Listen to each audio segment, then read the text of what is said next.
Hello aspirant, welcome to my channel BPSC achievers. इस channel के माध्यम से आप एक्सपेक्ट कर सकते हैं daily current affairs from two newspaper, the Hindu and Hindustan, within 10 to 15 minutes. आज 14 अप्रैल के अवसर पे हम अम्बेडकर जयंती मनाते हैं। Today we are celebrating 135th anniversary of Dr. B.R. Ambedkar, who was the principal architect of Indian Constitution and a champion of social justice. तो चलिए आज के दिन हम ये प्रण लेते हैं कि हम भी डॉक्टर बी आर अम्बेडकर की तरह एक प्रोग्रेसिव सोच के सिटीज़न बनेंगे। तो चलिए आज के कार्यक्रम शुरू करते हैं। तो चलिए एस्पिरेंट्स, हम आज का करंट अफेयर्स स्टार्ट करते हैं। आज का पहला करंट अफेयर्स जो है वो केरला के स्टेट से है। केरला का एक टेंपल जिसका नाम है रया रमन गलम टेंपल जो है उसका सेक्रेड स्पेस अब सारे सेक्शंस के लिए खुल चुका है। रया रमन गलम टेंपल का मैं पिक्चर्स दिखाना चाहूँगी आप लोगों को। Visualisation creates a greater impact on a person mind. तो मैं रिक्वेस्ट करूँगी हर एक व्यूअर को कि आप चीज़ों को विजुअलाइज करें। विजुअलाइजेशन बहुत सारे चीज़ों को याद करने में आसान हो जाता है। हमारा दूसरा न्यूज़ जो है वो महाबोधि टेंपल से रिलेट करता है। महाबोधि टेंपल बिहार के गया डिस्ट्रिक्ट में है।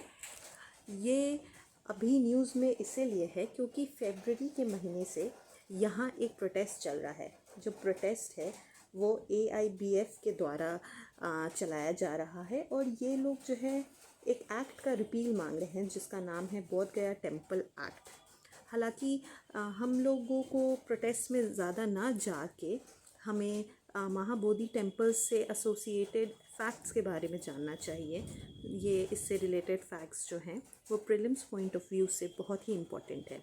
तो महाबोधि टेम्पल को यूनेस्को का वर्ल्ड हेरिटेज साइट 2002 में ही अनाउंस कर दिया गया था। इसे एम्परर अशोक ने बनवाया था। ये टेंपल फेमस है दो चाइनीज़ ट्रैवलर के विज़िट से। पहले का नाम है फाहिन जो कि 5th सेंचुरी में यहाँ आए थे और दूसरे का नाम है ह्यूइनसांग जो 7th सेंचुरी में यहाँ आए थे। अब हमारा तीसरा न्यूज़ रिलेट करता है केरला से ही। केरला जो है वो first fully digital literacy state of India बन चुका है।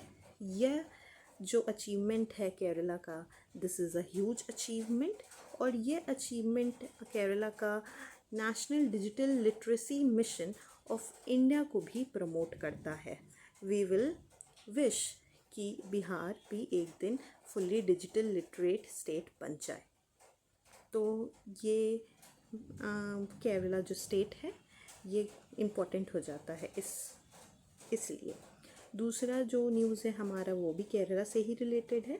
तो मैं अपने व्यूअर्स को बोलना चाहूँगी या एक्चुअली उनसे पूछना चाहूँगी कि who is the present CM of Kerala. जिसे भी पता है प्लीज़ कमेंट सेक्शन में कमेंट करें। धर्माधम जो है वो भी केरला में ही है। इसे फर्स्ट पॉवर्टी फ्री कॉन्स्टिट्यूएंसी कहा गया है केरला का। तो हम देख सकते हैं कि हमें फर्स्ट 4 में से 3 न्यूज़ सिर्फ और सिर्फ केरला स्टेट से ही मिला है। Now we will move on to the next news. अब हम बात करेंगे subcategorisation of scheduled caste. Subcategorisation of scheduled caste जो है वो तेलंगाना में हुआ है। अभी तेलंगाना में छूट गया है। तेलंगाना कैटेगराइजेशन को ये सब कैटेगराइजेशन किया गया है 3 ग्रुप में। फर्दर इसे डिस्ट्रीब्यूट किया गया है और इसका जो इफ़ेक्ट है वो आज से ही प्रारंभ किया जाएगा। दैट इज़ फ्रॉम अम्बेडकर्स जयंती।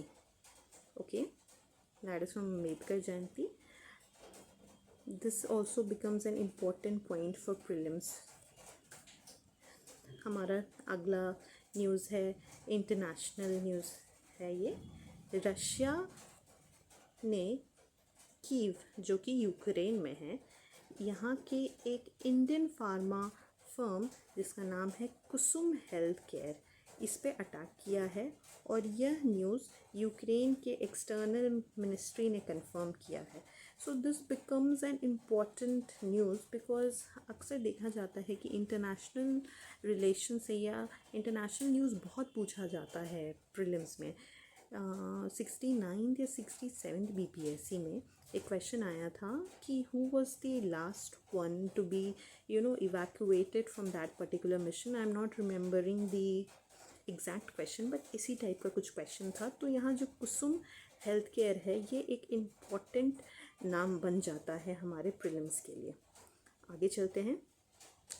एआईकीमी अकाइमी जिसको कह सकते हैं अकाइमी, ये एक मैरीटाइम एक्सरसाइज है जो कि अभी ये फर्स्ट एक्सरसाइज है basically between maritime first maritime exercise between Africa and India, और इससे तंजानिया में शुरू कर दिया गया है। So this is also a very important exercise. Okay, number next in the number is ICC main cricket committee के जो चेयरपर्सन हैं सौरव गांगुली जी को इसमें वापस री-इलेक्ट कर लिया गया है। Sourav Ganguly is an important name for our prelims. आगे चलते हैं।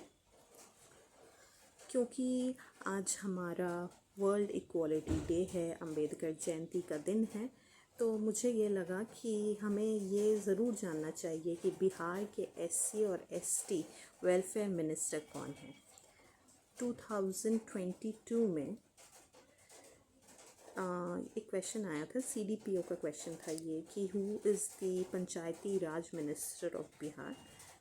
तो वैसे ही ये भी क्वेश्चन आ सकता है। तो ये है जनक राम जी जो हैं वो एसटी एससी वेलफेयर मिनिस्टर हैं बिहार के। I will show you the picture. He is mister Janak Ram जो कि एसटी एससी वेलफेयर मिनिस्टर है। कल नीतीश कुमार जी ने, जो हमारे बिहार के मुख्यमंत्री हैं, उन्होंने एक दूसरे मंत्री जिनका नाम डॉक्टर अशोक चौधरी जी है, उनकी लिखी हुई किताब डॉक्टर अंबेडकर की विरासत और दृष्टि को लॉन्च किया है। ऐसा देखा जाता है कि जब भी कोई फेमस पर्सनालिटी या इम्पोर्टेंट पर्सनालिटी किसी बुक को लॉन्च करते हैं या लिखते हैं, वह किताब का नाम बहुत इम्पोर्टेंट हो जाता है हमारे प्रीलिम्स के पर्सपेक्टिव से। तो यह किताब या बुक का नाम बहुत इम्पोर्टेंट है, तो इसे भी हम याद रखेंगे हमारे प्रीलिम्स के पर्सपेक्टिव से। हमारे मैंगो लवर्स के लिए एक गुड न्यूज़ है। अब हमारे बाघा जो कि पश्चिमी चंपारण में है, वहाँ पे जापान का फेमस मियाज़ाकी मैंगोज़ और थाईलैंड का मशहूर ब्लैक कस्तूरी मैंगोज़ का भी कल्टीवेशन हो रहा है। So this also becomes an important news for our prelims perspective. Thank you so much.